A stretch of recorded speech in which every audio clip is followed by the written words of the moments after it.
She went into the dream.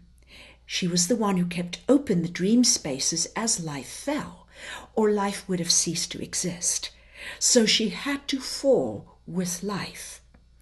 To do that, and remember, it's in the dream that the feminine part of yourself is engaged as in its dream body.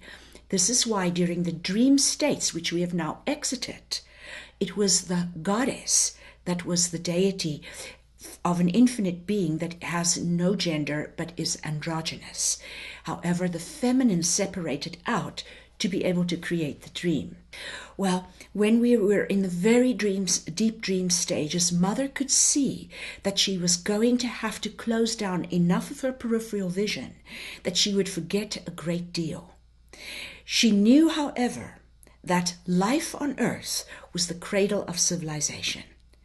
At the very beginning, when creation was made, my brothers and sisters, humanity was the first race. Earth was the first planet. It did not originate in the solar system. The journey is given in the gift of the unicorns of how the Earth came through these multitude of planets, including Arcturus and, for instance, the Pleiades. There was very important information bestowed in humanity's genetic codes in their DNA. And as they fell asleep, it was imperative that humanity, who from the very top of creation filtered down to become the very bottom of creation, because it was always understood that it's from the bottom that life had to be lifted back up again. And the major way showers, which is humanity, and then the ones that Mother calls the pillars of her temple, which are the major light workers within humanity, came to the very bottom, to the densest part of existence. They too would forget, but it was imperative that they survive, as well as the Earth. Because if they did not, the races would die out all over the cosmos. It was the intention of a very large portion of the cosmos that the races do die out. How could that be? Would that not bring about their own demise? No. Over half of the cosmos had been created by the mirror images of Mother. In the dream, it was like being in a ball of mirrors. And if you stand in a ball of mirrors, whichever way you look, your image recedes into eternity. These mirror images of the Mother in the dream state created artificial life forms.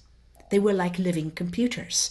They did not, in fact, have any reason whatsoever for to need genetic codes. They weren't living creatures with souls. They were living computers.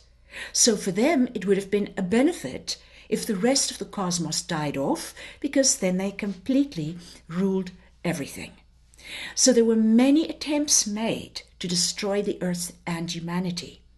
There was a very serious attempt made in 2004, in October, another one in November, and then a very large one in January of 2005, because they knew that in February of 2005, the Earth would start her ascension. So what the Mother did is she gave a stewardship to the race that she thought could succeed the very best, not to succumb to the mind control, especially that of males, that was being done by the perpetrators in the dream. She asked a group of 9 Ashanta serpents to safeguard the Earth and make sure that humanity and the Earth survive. Through eons of existence, the 9 had more and more, and so there were multiple layers down of Ashanta serpents in human form.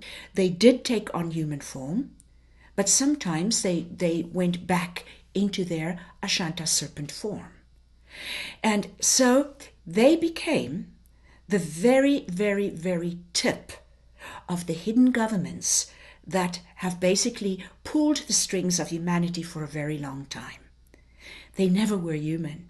They were Ashanta serpents, and through the ages, their mission became entirely distorted as they started to control humanity to the point where human life was deemed very insignificant to the outcome, which was the survival of mankind and the planet. In other words, they did not consider individuals in their methods. They thought that the end justified the means. Nevertheless, they did keep their contract, and those 9 are far beyond the groups that generally are spoken about. They actually did not disappear altogether.